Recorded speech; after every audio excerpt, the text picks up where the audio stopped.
तो आप में से बहुत सारे लोगों ने पहले कमेंट किया था कि वेल्डिंग से रिलेटेड वीडियोस बनाइए।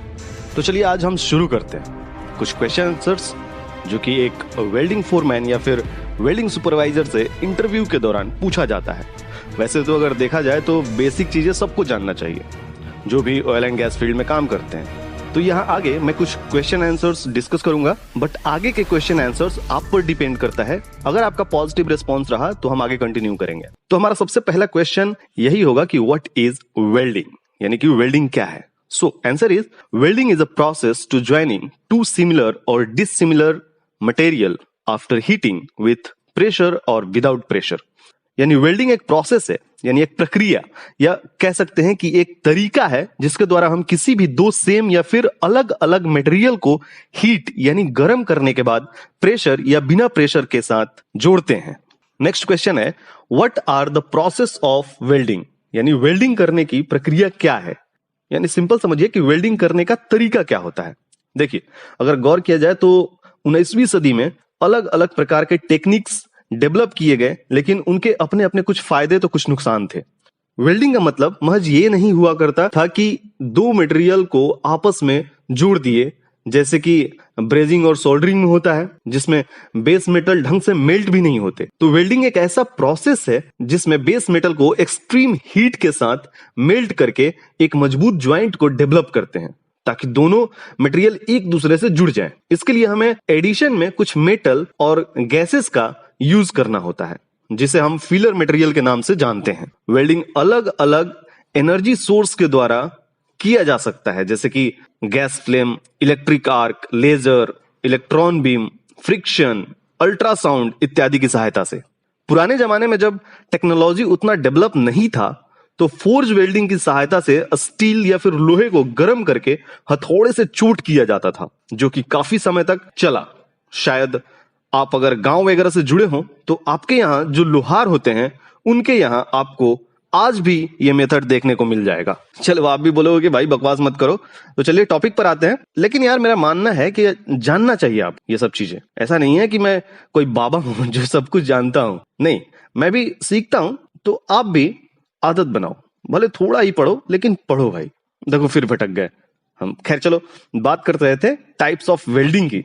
तो आजकल जो सबसे ज्यादा वेल्डिंग मेथड यूज होता है वो है SMAW, यानी शील्ड मेटल आर्क वेल्डिंग। इसे हम स्टिक वेल्डिंग भी कहते हैं। उसके बाद हम यूज करते हैं GTAW, यानी गैस टंगस्टन आर्क वेल्डिंग, जिसे हम सिंपली टिग वेल्डिंग भी कहते हैं। उसके बाद हम यूज करते हैं GMAW, gas metal arc welding, जिसे हम सिंपली CO2 वेल्डिंग भी कहते हैं। इसके बाद होता है FCAW, यानी फ्लक्स कोल्ड आर्क वेल्डिंग। इसके बाद SAW भी होता है, जिसे हम सबमर्ज्ड आर्क वेल्डिंग कहते हैं। इसके अलावा EBW होता है, यानी एनर्जी बीम वेल्डिंग। उसके बाद एक प्लाज्मा आर्क वेल्डिंग भी होता है। बट इन सब में सबसे ज्यादा जिस प्रोसेस का यूज होता है हमारे कंस्ट्रक्शन इंडस्ट्री में, वो होता है SMAW और GTAW। ये दो प्रोसेस सबसे ज्यादा यूज होते हैं। अच्छा, एक क्वेश्चन और आता है कि what is difference between pipe and tube. यार मुझे तो लगता है कि ये क्वेश्चन पूछना इंटरव्यूअर का जन्मसिद्ध अधिकार हो। यार लगभग हर इंटरव्यू में ये क्वेश्चन पूछ लिया जाता है, तो इसे आप रट्टा मार ही लो। 2-3 डिफरेंस बताता हूं, याद रखना। वैसे अगर डिटेल में जानना हो तो ऑलरेडी एक वीडियो है, जाके देख लेना, डिस्क्रिप्शन में लिंक दे दूंगा। तो देखो, pipe has a round shape but tube can be in round, square, rectangular etcetera. यानी पाइप हमेशा गोल शेप में होता है, जबकि ट्यूब गोल के साथ साथ स्क्वायर और रेक्टेंगल शेप में भी हो सकता है। दूसरा डिफरेंस ये है कि pipe is always measured by NPS with schedule, where tube is measured by OD। यानी पाइप को हमेशा NPS यानी नॉमिनल पाइप साइज में शेड्यूल के हिसाब से नापा जाता है, जबकि ट्यूब को हमेशा उसके OD यानी आउटर डायमीटर से नापा जाता है। तीसरा डिफरेंस आपको हमेशा याद रखना चाहिए कि pipe is used for transportation of fluid and tube is used to transfer the heat. यानी पाइप हमेशा फ्लूइड को एक जगह से दूसरे जगह ले जाने के लिए किया जाता है, जबकि ट्यूब का यूज हम हीट को ट्रांसफर करने के लिए ज्यादातर करते हैं। नेक्स्ट क्वेश्चन है what is WPS, PQR, WPQR। So WPS is welding procedure specification यानी WPS से हमें प्रोसीजर के बारे में पता चलता है जिसे हम वेल्डिंग स्टार्ट करने से पहले फॉलो करना चाहिए। PQR means procedure qualification record, यानी वेल्डिंग प्रोसेस के दौरान वेल्डिंग से रिलेटेड जो भी प्रोसीजर होता है उसका रिकॉर्ड रखा जाता है। Now WPQR means welder procedure qualification record, यानी इससे हम वेल्डर के क्वालिफिकेशन के दौरान जो रिकॉर्ड्स और उसके सर्टिफिकेट वगैरह होते हैं उसे रखते हैं। Next question, what is difference between electrode and feeler wire, यानी इलेक्ट्रोड और फीलर वायर में क्या अंतर है?